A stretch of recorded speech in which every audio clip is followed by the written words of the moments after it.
Hey guys, welcome back. இந்த வீடியோவில் encapsulation என்ன பார்க்க போகிறோம். என்கேப்சுலேஷன்னா ஒரு ஆட்ரிபியூட்டை வந்து ப்ரைவேட்டாக சேஞ்ச் பண்ணிக்கலாம்.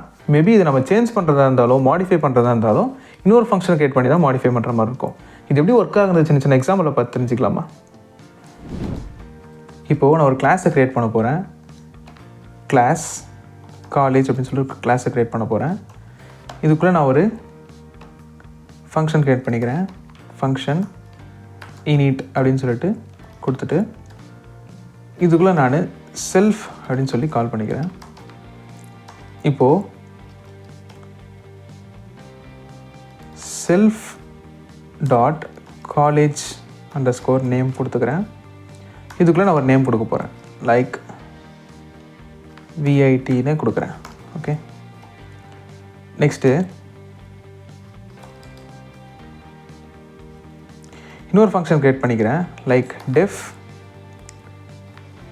நேம்னு க்ரியேட் பண்ணிக்கிறேன். இதுக்குள்ளே வந்து செல்ஃப் கொடுத்துக்கிறேன். கமா நேம் கொடுத்துக்கிறேன். இப்போது இதுக்குள்ளே ஒரு பிரிண்ட் ஸ்டேட்மெண்ட் கொடுத்துக்கிறேன். பிரிண்ட்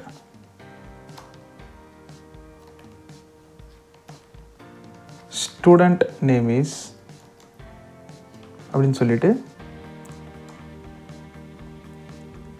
ஃபார்மேட் டெஸ்டிங் கொடுத்துக்கிறேன். First student name is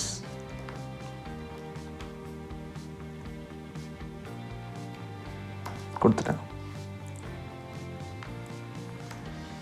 okay, இப்போது ஒரு கிளாஸ்க்குள்ளே ரெண்டு ஃபங்க்ஷன் க்ரியேட் பண்ணியிருக்கேன். ஒரு init ஃபங்க்ஷன், ஒரு நேம் அப்படின்னு சொல்லிட்டு ஒரு ஃபங்க்ஷன் க்ரியேட் பண்ணியிருக்கேன். இப்போ ஒரு ஆப்ஜெக்ட் மூலிமா இதை நம்ம ரன் பண்ணலாம். S1 ஈக்குவல் டு காலேஜ் அப்படின்னு சொல்லிட்டு ஒரு ஆப்ஜெக்டை க்ரியேட் பண்ணிக்கிறேன். S1 ஒரு ஆப்ஜெக்டை க்ரியேட் பண்ணிக்கிறேன். இப்போ நான் இந்த init ஃபங்க்ஷனை இப்போ நான் வந்து பிரிண்ட் பண்ண போகிறேன். அதுக்காக பிரிண்ட் கொடுத்துட்டு S1 dot college underscore name கொடுத்துட்டேன். இப்போ இந்த நேமுங்கிற மெத்தடை கால் பண்ணலாம். இதுக்காக S1 டாட் நேம் கொடுத்துட்டு உள்ளே வந்து ஒரு நேம் கொடுத்துக்கிறேன். லைக் ஹர்ஷான்னு கொடுத்துக்கிறேன். இப்போது இதை நான் ரன் பண்ணேன்னா காலேஜ் நேம் வந்து விஐடி அப்படின்னு வந்துடுச்சு. இப்போ இந்த காலேஜ் நேமை வந்து நான் சேஞ்ச் பண்ணிக்கலாம். எப்படின்னா S1 டாட் அப்படின்னு சொல்லி கொடுத்துட்டு college underscore name equal to IIT அப்படின்னு சொல்லி கொடுத்துக்கிறேன். இப்போ இது ரன் பண்ணேன்னா எனக்கு விஐடி போயிட்டு ஐஐடி அப்படின்னு வந்துடுச்சு. இப்போது இந்த மாதிரி நம்ம வந்து வெளியே கிளாஸுக்களி வந்து எப்போ வேணால் சேஞ்ச் பண்ணிக்கலாம். இப்போ இந்த மாதிரி ஐஐடி அந்த மாதிரி வேறு காலேஜ் நேம் சேஞ்ச் ஆகாமல் இருக்கிறதுக்கு தான் இப்போ நம்ம வந்து டபுள் அண்டர்ஸ்கோர் யூஸ் பண்ணி இந்த ஆட்ரிபியூட்டை வந்து இப்போ நம்ம ப்ரைவேட் ஆட்ரிபியூட்டாக மாற்ற போகிறோம். எப்படின்னா இந்த காலேஜுக்கு முன்னாடி வந்து நான் வந்து டபுள் அண்டர்ஸ்கோர் யூஸ் பண்ணிக்கிறேன். இப்போ டபுள் அண்டர்ஸ்கோர் யூஸ் பண்ணுறதுனால இந்த காலேஜ் நேம் அப்படிங்கிற இந்த ஆட்ரிபியூட் வந்து நம்மளுக்கு இப்போது ப்ரைவேட் ஆட்ரிபியூட்டாக சேஞ்ச் ஆகிடுச்சு. இப்போ நான் அதை கால் பண்ணுறதுக்காக இந்த லைன் எடுத்துடுறேன். இப்போ நான் அதை கால் பண்ணுறதுக்காக print double underscore college name அப்படின்னு சொல்லிவிட்டு அதே நேம் கொடுத்து நான் இப்போ ரன் பண்ணேன்னா எனக்கு ரன் ஆகாது. பிகாஸ் நாம் இப்போ ஒரு ப்ரைவேட் ஆட்ரிபியூட் நேரத்தில் நம்ம க்ரியேட் பண்ணிட்டோன்னா அதை நம்ம வந்து கிளாஸுக்கு வெளியே கால் பண்ண முடியாது. இதுக்காக தான் என்ன பண்ணணும்னு பார்த்தீங்கன்னா இன்னொரு ஃபங்க்ஷன் க்ரியேட் பண்ணுற மாதிரி இருக்கும். இப்போ இது ப்ரைவேட் ஆட்ரிபியூட்டாக சேஞ்ச் ஆனதுனால இப்போ இது கால் பண்ணுறதுக்காக நான் இன்னொரு ஃபங்க்ஷன் க்ரியேட் பண்ண போகிறேன். அது என்னென்னா டெஃப் அப்படின்னு சொல்லிட்டு காலேஜ் அண்டர்ஸ்கோர் நேம் அப்படின்னு சொல்லிட்டு ஒரு மெத்தட் கொடுத்துட்றேன். இதுக்குள்ளே செல்ஃப் கொடுத்துக்கிறேன். இப்போது print self dot double underscore of college name அப்படின்னு சொல்லி கொடுத்துக்கிறேன். இப்படி கொடுக்கறதுனால நான் ஒரு ஃபங்க்ஷன் க்ரியேட் பண்ணிட்டேன். இப்போ இந்த ஃபங்க்ஷன் நேம் நான் கால் பண்ணேன்னா அதுக்குள்ளே இருக்கிற ஆட்ரிபியூட் நம்மளுக்கு வந்து கால் ஆகிடும். லைக் இப்போ நான் கால் பண்ணி காமிக்கிறேன் பாருங்கள். இந்த இடத்துல இந்த பிரிண்ட் ஸ்டேட்மெண்ட் நம்ம எடுத்துடலாம். எடுத்துகிட்டு S1 டாட் இப்போ நான் வந்து இதில் காலேஜ் நேம் அப்படின்னு சொல்லிட்டு ஒரு ஃபங்க்ஷன் நேம் கொடுத்துருக்கேன்னா ஒரு மெத்தட் கொடுத்துருக்கேன்னா இந்த மெத்தட்குள்ள நான் என்ன கொடுத்துருக்கேன், அந்த ஆட்ரிபியூட் கொடுத்துருக்கேன் double underscore of college underscore name அப்படின்னு சொல்லிட்டு. இப்போ அந்த மெத்தட் நான் கால் பண்ணேன்னா அண்டர்ஸ்கோர் நேம் அப்படின்னு சொல்லிட்டு கால் பண்ணேன்னா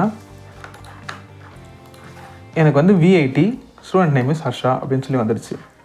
இப்போ இதுவே இந்த விஐடி அப்படிங்கிறத நான் மாடிஃபை பண்ண போகிறேன். இந்த மாடிஃபை பண்ணுறதுக்காக இப்போ நான் இன்னொரு ஃபங்க்ஷன் க்ரியேட் பண்ண போகிறேன். அந்த ஃபங்க்ஷனுக்குள்ளே நான் வந்து சேஞ்ச் அப்படின்னு சொல்லிவிட்டு அதுக்கு நான் ஒரு மெத்தட் நேம் கொடுத்துக்கிறேன்.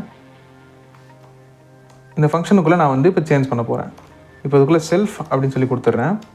இப்போது நான் எந்த ஆட்ரிபியூட்டை இப்போ நான் சேஞ்ச் பண்ண போகிறேன்னு பார்க்கணும். இந்த இடத்துல நான் double_of_college_name அப்படிங்கிற ஒரு ஆட்ரிபியூட்டை தான் இப்போ சேஞ்ச் பண்ண போகிறேன். அதனால் செல்ஃப் டாட் double_of_college_name ஈக்குவல்ட்டுன்னு சொல்லி கொடுத்துட்டு இப்போ நான் விஐடின்னு இருக்குது. இந்த விஐடி வந்து இப்போ நான் என்ன பண்ண போகிறேன்னா ஐஐடி அப்படின்னு சொல்லிட்டு சேஞ்ச் பண்ண போகிறேன். ஓகேங்களா? இப்போது இந்த ஃபங்க்ஷனில் என்ன பண்ணியிருக்கேன்னு பார்த்தீங்கன்னா சேஞ்ச் அப்படின்னு சொல்லிட்டு ஒரு ஃபங்க்ஷன் மெத்தட் நேமில் ஒரு ஃபங்க்ஷனை க்ரியேட் பண்ணிவிட்டு அதுக்குள்ளே என்ன பண்ணியிருக்கேன்னா இந்த double_of_college_name அப்படிங்கிற இந்த ப்ரைவேட் ஆட்ரிபியூட்டை வந்து ஐஐடி அப்படின்னு சேஞ்ச் பண்ணுங்க அப்படின்னு சொல்லிட்டு ஒரு ஃபங்க்ஷனை க்ரியேட் பண்ணிட்டேன். இப்போது இந்த ஃபங்க்ஷனை நான் என்ன பண்ண போகிறேன்னா இந்த இடத்துல கால் பண்ண போகிறேன். இப்போது s1.change அப்படின்னு சொல்லிட்டு இந்த ஃபங்க்ஷன் நம்ம கொடுத்தேன்னா எனக்கு ஐஐடி அப்படின்னு சேஞ்ச் ஆகிடுச்சு. அதாவது விஐடின்னு இருந்தது, இப்போ நம்ம ஐஐடின்னு சேஞ்ச் பண்ணியாச்சு. இதை தான் என்கேப்சுலேஷன் அப்படின்னு சொல்கிறாங்க. ஓகே, இப்போ உங்களுக்கு என்கேப்சுலேஷன் என்ன புரிஞ்சிருக்குன்னு நினைக்கிறேன். அடுத்து ஒரு இன்ட்ரெஸ்டிங்கான வீடியோவில் பார்க்கலாம். Stay tune.